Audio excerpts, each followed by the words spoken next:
Hi friends, welcome to our channel.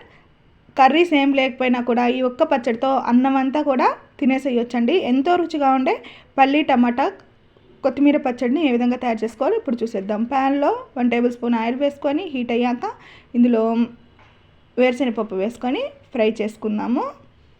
Stove medium ఫ్లేమ్లోనే పెట్టి వేగించేసుకోవాలండి.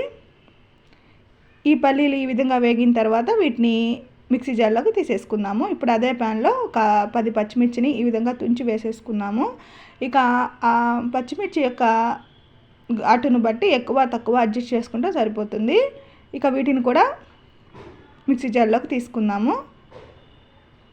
ఇప్పుడు అదే ప్యాన్లో 3 టమాటాలను ఈ విధంగా కట్ చేసుకొని యాడ్ చేసుకుంటున్నాను.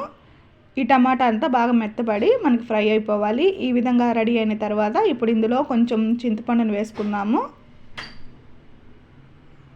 తర్వాత కొంచెం జీలకర్ర కూడా వేసేసుకోవాలి.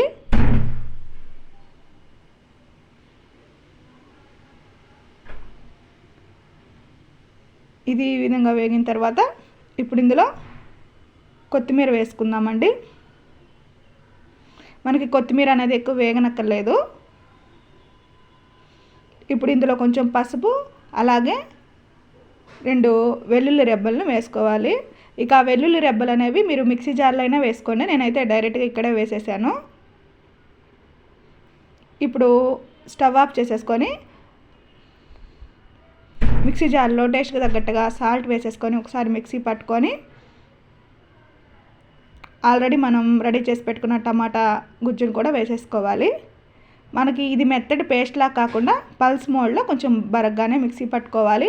అప్పుడైతేనే మనకి పచ్చడి అనేది రోటి పచ్చడి టేస్ట్ బాగుంటుంది. చూడండి, ఈ విధంగా రెడీ చేసుకుంటే సరిపోతుంది. ఇప్పుడు ఆనియన్స్ని చిన్నగా కట్ చేసుకొని యాడ్ చేస్తున్నానండి. ఇవి ఆప్షనల్ ఆనియన్స్ అనేవి. ఒకసారి మిక్స్ చేసేసుకొని మీరు కావాలంటే దీనికి పోపు పెట్టేసుకోవచ్చు అండి. నేనైతే పోపు కూడా పెట్టలేదు. అంతే అండి, ఎంతో టేస్టీగా ఉండే పల్లి టమాటా కొత్తిమీర పచ్చడి రెడీ అయిపోయింది. ఈ వీడియో కనుక మీకు నచ్చినట్లయితే please like, share and subscribe to our channel. Thank you for watching.